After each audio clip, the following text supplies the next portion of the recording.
Hello, good morning. At eto, bumalik nga ako sa Hong Kong at nakatira ako ngayon sa Taifu, Hong Kong. At dyan sa building na yan ako nakatira. Tapos ngayon, holiday ko nga, bali, lalabas ako niyan, lunch na nga ako niyan lumabas. Tapos pumunta ako dyan sa Shatin Station kung saan malapit yung tirahan ko. At eto naman yung MTR map ng Hong Kong. Dyan nga ako galing sa Shatin, interchange, papunta ng Prince Edward, tapos papunta ng Kwai Pung. Kasi dyan kami magkikita ni IG.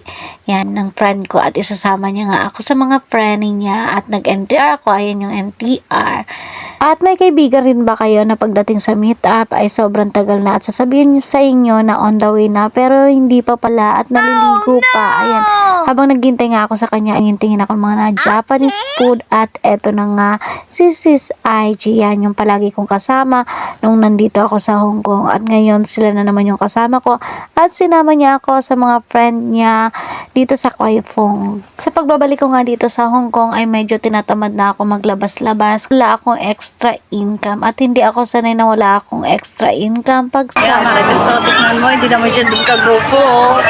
Tingnan mo, napakaano talaga niya may papay-pay-pay-pay pa yan.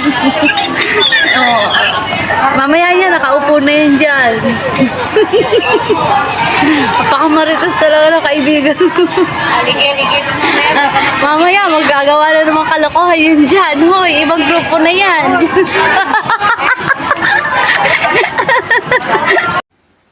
At kung kami nga noon ay palagi naglalayas or palagi nagagala, ay eto naman mga kaibigan ng kaibigan ni Sis IG ay naka-stay lang sila isang lugar. Tapos yun, nagbabanding lang sila dyan or nagkakainan or nagpipnik. Last Sunday pa nga nung una kong sumama sa kanila ay nag-beach sila. Tapos nagluto-luto lang sila ng mga pagkain. Tapos doon sila nagbanding. Kaya lang umuwi ako ng maaga na. Tapos ito nga, maaga na rin kaming umuwi. Bali, magsa-7 lang yan. Kami na lang ni Sis IG. Pagkahiwalay nga namin dalawa, ay tumingin-tingin ulit ako ng bread dito. Tapos chinat ako ng amo ko na wag na nga daw akong bibili niyan. At mayroon nga daw sa bahay. Binilan daw ako ng mama ng amo ko.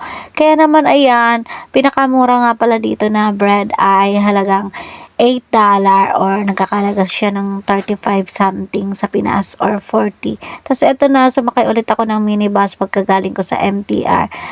Tapos ayan na,